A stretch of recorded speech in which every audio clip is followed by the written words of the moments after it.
Hello and welcome back to another UCL fantasy video. Today we're taking a look at the best captaincy options for Tuesday and Wednesday. As usual, we do have this as an extra video, just kind of as a short and sweet one, to try and get to the point and look at some of these stats behind some of the best captaincy options for match day 6. Now, as always, we'll start by looking off at the odds. We've got the clean sheet odds and the 2.5 goal odds. Obviously the clean sheet odds if you want to captain a defender, and the 2.5 goal odds if you want to look at potentially captaining an attacker. So clean sheet wise, it's really Juventus. I think that is going to be your main option here because of the amount of dark green options over on the goal side. The attackers are looking really good for this week.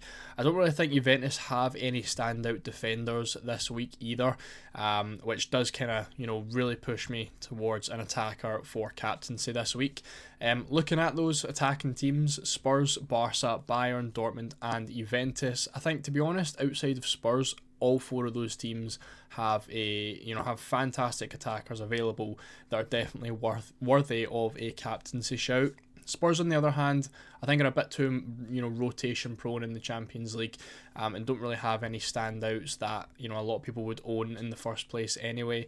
The likes of Richarlison and Kolo Muani, we don't really know out of those two who's going to start, and they don't really have any amazing picks outside of that. So we're looking at Barca. Rafinha looks likely to start, so between him and Yamal looking really nice. Bayern, you've obviously got Kane and Elise.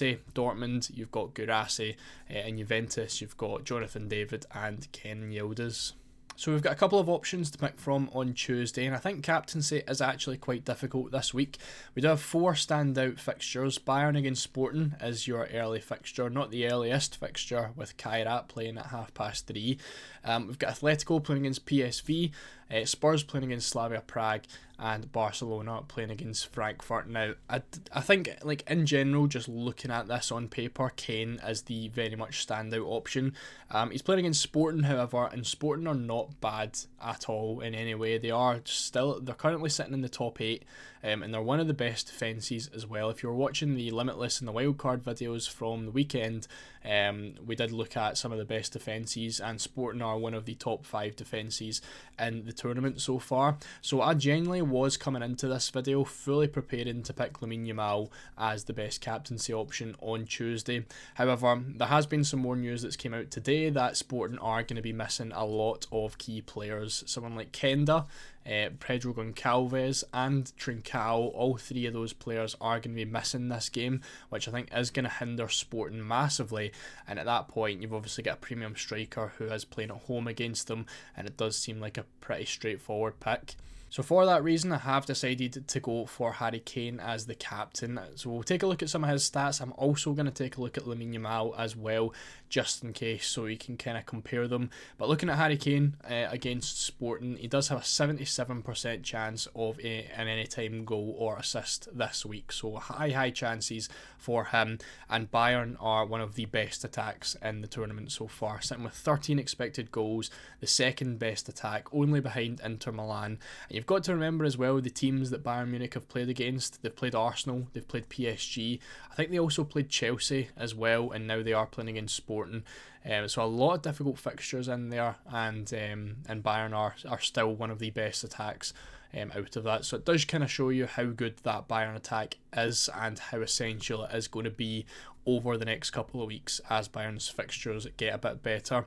But looking at Sporting, on the other hand, like I said, sitting in 8th, and they have only conceded 5 goals in 5 games so far, which does make them the 4th best defence for goals conceded. Looking at expected goals conceded as well, they're also the 4th best. They're sitting 33rd with only 4.5 expected goals conceded, and shots conceded as well, sitting in 26th. So they're really not that bad at all. It is just the fact that Harry Kane and Bayern, probably one of the best attacks in Europe, and that Sporting are missing a lot of key players this week. Compare that to Lamine Yamal, who also is looking like a really nice pick this week. A little bit less for the anytime goal or assist. 71% is still huge, however. But I think for Yamal, but if you're looking to pick between Yamal or Kane, I think you're really looking at either backing the opponent or backing the player. Now, Kane is the prime example of backing the player. Kane's been fantastic so far, sitting in third for points amongst forwards. A load of points, and you're backing him to do well. I think with Yamal, you're backing Frankfurt to be worse. You're backing Barcelona to score a lot of goals, but you're not so much backing the stats that Yamal has provided so far, because he's sitting in 42nd for midfielder points, which really isn't ideal. In terms of XG, Barca are sitting 19th, which is the bottom half of the league table as well. But looking at their opponent, they've got Frankfurt sitting in 28th right now. They've conceded the second most amount of goals so far. And then looking at the expected goals conceded, they are the third worst defence as well. So you're looking at a very, very poor Frankfurt defence. With Barcelona playing at home, again, you would be expecting Yamal, Rafinha to do really well in that match. But again, the underlying stats for the specific player, being Lamine Yamal, isn't really there. So it depends what you want to go for. Do you want to back Frankfurt being really poor, or do you want to back Bayern being really good? Moving on to Wednesday's picks, again another day where there is plenty of options to pick from. I've got 5 on screen here. Our target fixtures for Wednesday, we've got Dortmund against Bodo Glimt at home, Arsenal playing against Bruges as well. Now, I think overall Bruges are quite respected in the Champions League, but they have conceded the most shots in the tournament so far, which is why an Arsenal attacker could be a nice option this week. We've got PSG against Bilbao, and we've also got Juventus at home to Paphos. So our 5 options available here: Guirassy, Saka, Kvaratskhelia, Yildiz and Mbappe. Now Mbappe isn't up there, Real Madrid aren't up there with their target fixtures because it is still very much a difficult fixture, but Mbappe is well clear of anyone else in terms of points so far in the tournament, and he has to be at least considered for captaincy. It is going to be a difficult game against Manchester City, however, and I do think you should look elsewhere, because I don't think Mbappe's going to be getting a hat-trick against a very, very solid Manchester City defence. So I think for me, my 2 standout options, the 2 options that play at home, are Guirassy and Yildiz. Guirassy playing at home to Bodo Glimt, and Yildiz playing at home to Paphos. But definitely don't rule out Saka, definitely don't rule out Kvaratskhelia. I just don't think they're great captaincy options for this week, but definitely worth having them if you maybe are on a limitless or potential wild card for this week. So the pick I'm going to be going for on Wednesday is going to be Guirassy, and as much as I would like to pick Yildiz because I own him personally and don't actually have Guirassy at the minute, Guirassy is by far looking like the best captaincy option probably of the week. He does have the highest anytime goal or assist odds with a 78% chance. Dortmund for XG have looked okay, sitting in 10th place at the minute. Guirassy himself sitting in 7th for points amongst forwards, but very good chances of scoring this week, playing against a pretty weak Bodo Glimt defence. They are sitting in 32nd overall in the entire league stage, and goals conceded, they are the 7th worst, 11 goals conceded so far. Expected goals conceded, they are the 2nd worst defence. I think it's only Kairat that are worse than them so far, but 14 expected goals conceded in only 5 matches. You're looking at almost 3 per game, and Guirassy definitely has a chance of picking up 2, maybe 3 goals in that match. So definitely one to consider. For shots conceded as well, they are sitting in 3rd worst, 89 shots in just 5 matches. So a very good opportunity for Guirassy to do well this week, and a fantastic option who I much prefer over someone like Mbappe, who is playing against a tough Manchester City and has a lot lower of a ceiling.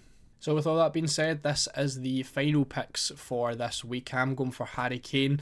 Again, backing the player rather than backing the fixture. Yamal just hasn't done enough for me so far to choose him over Harry Kane. Kane obviously has the penalties as well, which is a huge bonus. So Kane is going to be the number 1 captaincy pick for me this week, but I definitely really like going a little bit differential if you want to with a Yamal or a Rafinha. The reason Yamal is over Rafinha is because of the minutes. Rafinha got rested over the weekend, so should play, but I think Yamal overall is going to be the better option. Wednesday we've got Guirassy, followed by Yildiz with the very good fixture against Paphos at home, followed by Bukayo Saka. Again, definitely think an Arsenal attacker has to be in there due to Bruges being pretty poor defensively and conceding the most shots in the tournament so far. So that's why Mbappe isn't in there. He would come 4th, but I think that fixture against Manchester City definitely means you can have him, but I wouldn't be considering him for captain captaincy based on the other fixtures that some of these guys have. So that's going to be it for today's video. If you did enjoy, please make sure to leave a like. And again, we will have our deadline stream at 2:30 tomorrow. That is live and ready to go right now, so make sure you jump over there and turn on notifications so you get notified as soon as that starts. We've got loads of videos so far. My team selection, wildcard and limitless video are all out. You will be able to see some on screen right now, so if you're looking for more Champions League content, make sure to click on one of those. Thank you all so much for watching, and I'll see you all in the next one.